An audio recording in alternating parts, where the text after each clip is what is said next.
Thank you, Mr. Chairman. Let's see.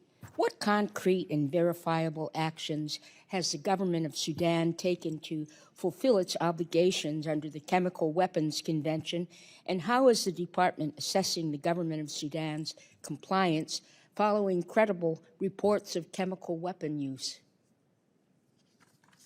Yeah, thank you. The chemical weapons issue is obviously very serious given our finding in our announcement that the government of Sudan did use chemical weapons, and we immediately imposed sanctions after that. We've been very clear to the authorities that they need to acknowledge that those violations took place, commit to ceasing to use chemical weapons, and fully cooperate with the Organization for the Prohibition Against Chemical Weapons. We're hoping to see that genuine leadership. It's a press we've made, and we've made very clear that if they don't take those concrete steps, that additional consequences will be imposed. But the call remains on the authorities to take the steps they need to take, and unfortunately, we have not seen them take those steps yet. There are differing reports that the SAF has offered Russia a Red Sea naval base capable of hosting up to 300 Russian personnel and multiple warships. What is the status of that agreement?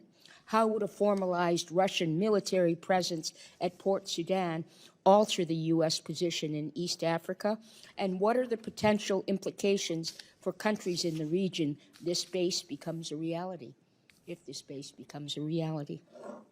Yeah, thank you. We're certainly aware of those reports, something that we're very focused on. We've made very clear to the parties that any action with those Russian authorities or entities could trigger real consequences. I think through our more than 40 sanctions over the course of the conflict have made clear we are willing and prepared to take action, and we've made clear that there would be consequences for actions such as that run counter to our interest, or more broadly run counter to the interest of peace and stability across Sudan and the Horn of Africa as a whole. How else are countries like Russia, China, or Iran using the conflict in Sudan to their benefit or to the detriment of the United States?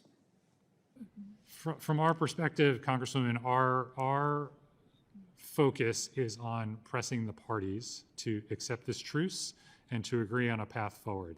Any efforts to work with the parties that are not in furtherance of that goal run counter to peace and prosperity. So that's where our emphasis really needs to lie. So when we talk about Islamist influence, Iranian influence, other influence of bad actors, that's what we want to steer away from and get on this path that we've laid out.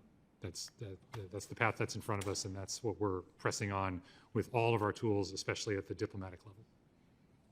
Thank you, Mr. Chairman. Yield back.